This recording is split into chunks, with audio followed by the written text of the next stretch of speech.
Hello, Algebra 1 students. In this video, we're going to talk about ratios, rates, and conversions. By the end, you should be able to find a ratio by using the rates and convert units and rates. Okay, so true or false? Ratios are the same as fractions. Well, this is a false statement because ratios compare two things, whereas a fraction shows a part of a whole of one thing. Unit rate is a rate where the second quantity is 1 unit. This is true. A unit is one single thing.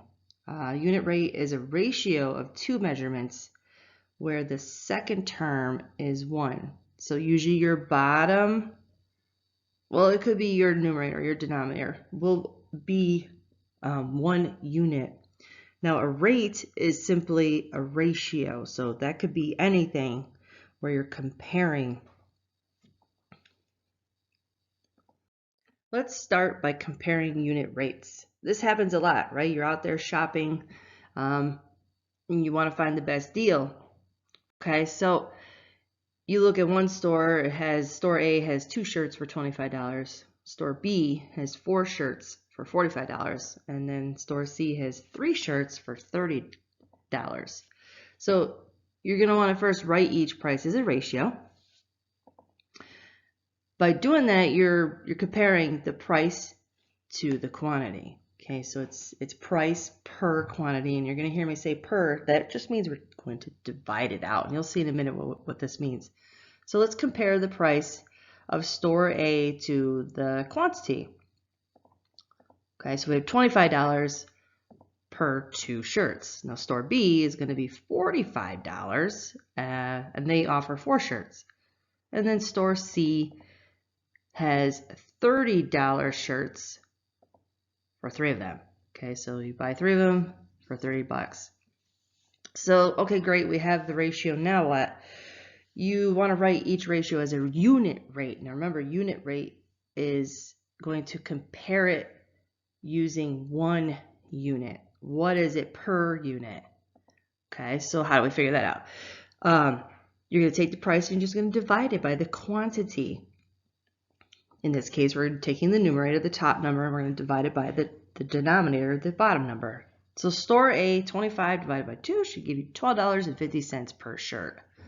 Store B, $45 divided by 4 will give us $11.25 per shirt. And then finally, store C, $30 per 3 shirts. That's $10 a shirt, so that's a lot better, isn't it? I'm thinking we would pick store C since they had the best deal. Because its unit rate is the lowest. I'm going to show you how to start converting using unit rates, but to do this you're going to need a little help because I know that I don't remember every conversion rate. So I've included a link at the bottom of the video.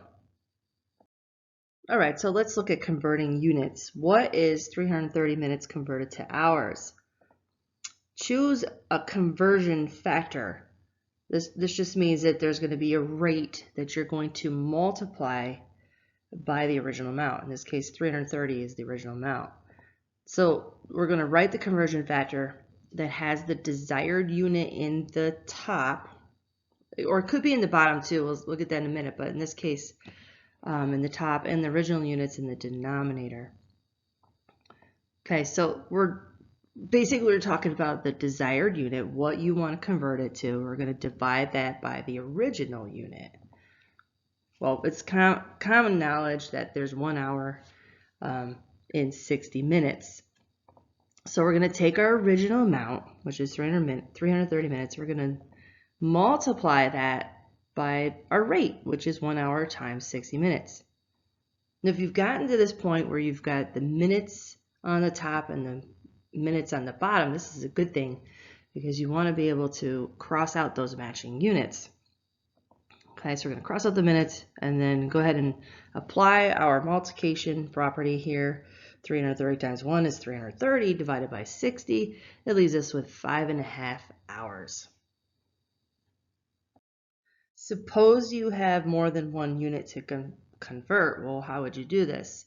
What is 5 feet 3 inches converted to inches? So if you notice, you've got 2 units here. You've got a foot and you also have an inch, but they are asking it to be all in inches. So we could just separate the parts with different units. We'll take the 5 feet and then we'll add it to the 3 inches. So we're gonna look on our chart, and we're going to choose a conversion factor to convert the units in one part of the unit into the other. So 5 feet times, well, what's our rate? Well, it's 12 inches per foot. If you notice that it's on the paper, right? There's 12 inches in 1 foot. We're going to add that to 3 inches. Since our desired amount is inches, we don't have to convert that, right? Okay, so now let's go ahead and cross out our pairs of matching units, right? So we're going to cross out the feet in this case, and then we're left with the 5 times the 12, which is going to give us 60 inches over 1 plus 3 inches. Okay, you could look as 3 inches. Anytime we're doing a whole number, remember that it's always going to be over 1. So we can just add the 60 plus the 3. That gives us 63 inches. Okay, combine your like terms. Converting units between systems.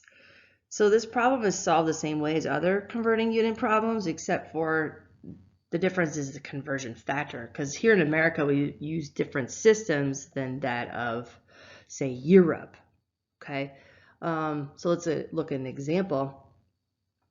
A building is 1,450 feet tall. How many meters tall is the building? So we need to convert feet to meters. So our desired outcome, our unit, will be meters. And they gave us the conversion factor. So it's going to be 1 meter. There's 3.28 feet in 1 meter. So we're going to take our conversion factor, we're going to multiply that by the original amount, which is 1450. And then after we go ahead and cross out the feet, multiply across, we get 442 meters. So this means that the building is about 442 meters tall. We don't talk like that here in the United States. We rarely say that a building is in meters, right? It would just be uncommon to hear that. All right, let's look at some examples of converting the given amount to the given unit. This will be part of your practice in Math Excel. Make sure that you are reading the directions. It may ask you to round to the nearest tenth. In this case, I'm just going to round to the whole amount. Okay, so we're going to take our first example. They want you to convert to feet from yards. So our original amount is 63 yards. Okay, now remember, to convert something over, you need to have the desired unit on top. So this is feet. And then your original unit on the bottom, which will be yards. All right, so they're saying that there's 3 feet to 1 yard. Okay, now notice the 1 is in the bottom. That's good. Now, that's typically what you want to have, is the ratio should be over 1.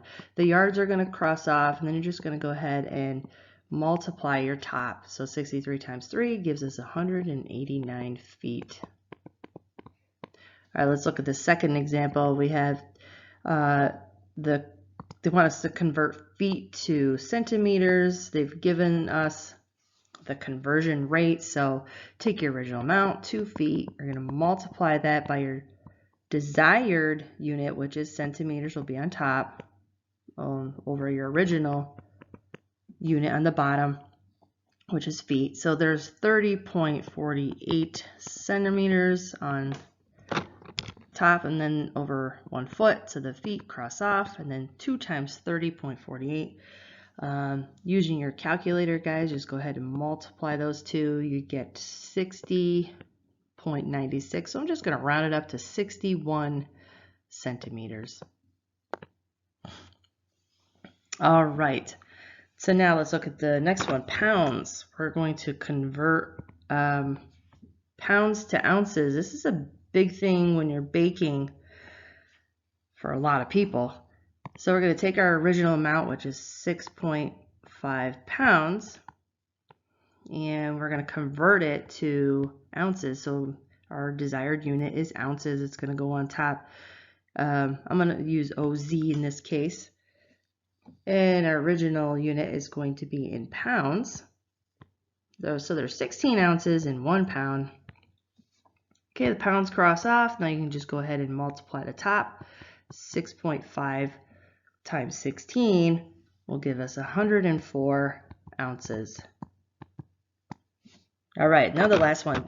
We're taking centimeters and we're going to convert it to inches. So our desired outcome is in inches. Remember, that's going to go on top. Take our original unit, which is 60 inches. We're going to multiply that by the desired outcome, which is, in this case, I'm sorry, this should be centimeters and inches. Okay, desired outcome is inches over our original unit. They're giving us the conversion, which is 1 inch. Now notice here, this is a little different, right? We've got the 1 up on top and then the 2.54 on the bottom. Okay, and the reason for this is that centimeters is smaller than inches, so it only makes sense that you would end up having to divide this. Okay, so 60 and 1 is 60. You're going to divide that by 2.54. Honestly, let me use my calculator on this one. That's 60 divided by 2.54. That'll give you 24. All right, it's 24 inches. All right, guys, well, that's it for this video. Hope you all have a wonderful day.